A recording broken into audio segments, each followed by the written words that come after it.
అమరవీరుల త్యాగాలతోనే తెలంగాణ వచ్చిందన్నారు మంత్రి జూపల్లి కృష్ణారావు. హైదరాబాద్ రవీంద్ర భారతిలో దరువు సాంస్కృతిక సంస్థ 25 సంవత్సరాలు పూర్తి చేసుకున్న సందర్భంగా దరువు జాతర పేరిట సాంస్కృతిక కార్యక్రమాలు నిర్వహించారు. తెలంగాణ తొలి దశ మలిదశ ఉద్యమంలో వందలాది మంది ప్రాణాలర్పించారన్నారు. తెలంగాణ వచ్చిన తర్వాత 10 ఏళ్లు పాలించిన బీఆర్ఎస్ శివాలపై పేలాలు ఏరుకుందని ఎద్దేవా చేశారు మంత్రి జూపల్లి. ఈ కార్యక్రమంలో కళాకారుల ఆటపాటలు అందరినీ ఆకట్టుకున్నాయి. అమరవీరులు అందరిలాగే వాళ్ళు కూడా నిండు 100 ఏళ్ల జీవితం గడిపేవాళ్ళు.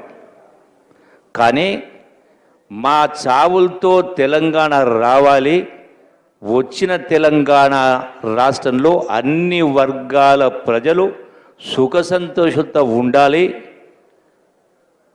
గొప్పగా భారతదేశానికే కాదు ప్రపంచానికే ఈ ఉద్యమం అనేది ఒక ఆదర్శం. నాకు తెలిసి ప్రపంచంలో ఎన్నో దేశాలు వాళ్ళ స్వాతంత్రం కోసం పోరాటం చేసిన సందర్భాలు ఉన్నాయి.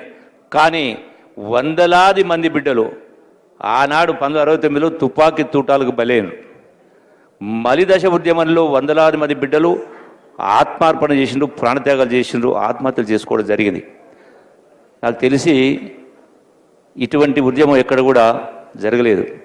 యావత్ తెలంగాణ రాష్ట్రం ఆనాడు సకల జనుల సమ్మె ద్వారా యావత్ రాష్ట్రం మొత్తాన్ని కూడా స్తంభింపజేయడం జరిగింది.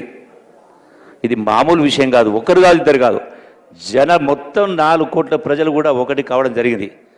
మరి ఇంత గొప్ప త్యాగాల వల్ల, ఇంత సుదీర్ఘ ఉద్యమం కారణంగా తెలంగాణ రాష్ట్రం వచ్చింది. మరి ఎందుకోసం